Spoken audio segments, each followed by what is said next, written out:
Brigada Balita Nationwide. Ang grupong Teachers Dignity Coalition, mga kabrigada, bukas makipagdialogo kay Senador Raffy kaugnay ito sa ilang isyu sa mga public schools.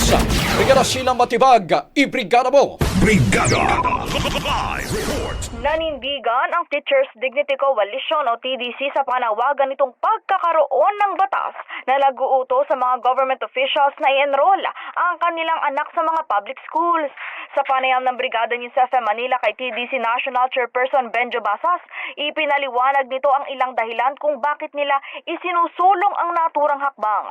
Aniya, tila hindi batid ng mga mambabatas ang realidad ng buhay ng mga normal na Pilipino at hindi nakikita ang tunay na nararanasan ng mga estudyante at guro sa mga pampublikong paaralan.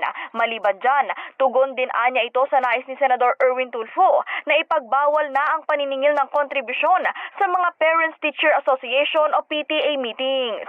Sa naturang panayam, iginit ni Basas na bilang mga public officials, dapat ipakita ng mga ito na kumpiyansa sila sa ipinatatakbong sistema ng edukasyon ng pamahalaan. Kaya marapat nilang papasukin sa public schools ang kanilang mga anak.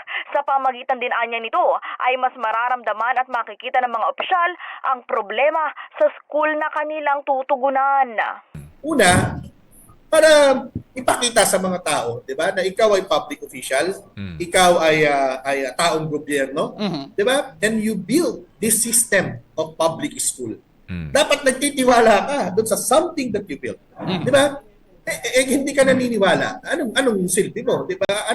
Paano maniniwala yung ibang mga tao? Paano maniniwala yung mga mamamayan? Kung ikaw mismo na taong gobyerno na gumagawa ng batas para sa public schools, ay hindi mo kayang pag-aralin yung anak mo sa public school.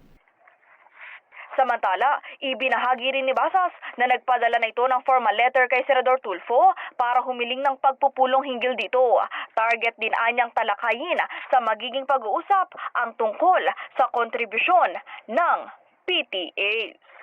Meron na po kaming formal letter kay Senator Tulfo na pag-usapan po natin. Humingi po kami ng meeting sa kanya para pag-usapan. Kasama po namin yung dalawa sa pinakamalalaki ng mga PTA organizations sa ating bansa. Kasama namin para patunayan na ang mga PTA po ay nag-i-initiate hindi dahil sa sila inuutusan ng mga teacher o ng mga principal. In the heart of changing lives, ako si Brigada Sheila Matibag ng 105.1 Brigada News FM Manila, The Music and News Authority. Ang bahaging ito ay hatid sa atin ng NutriCleanse Herbal Capsule. Linis tiyan, sexy tiyan.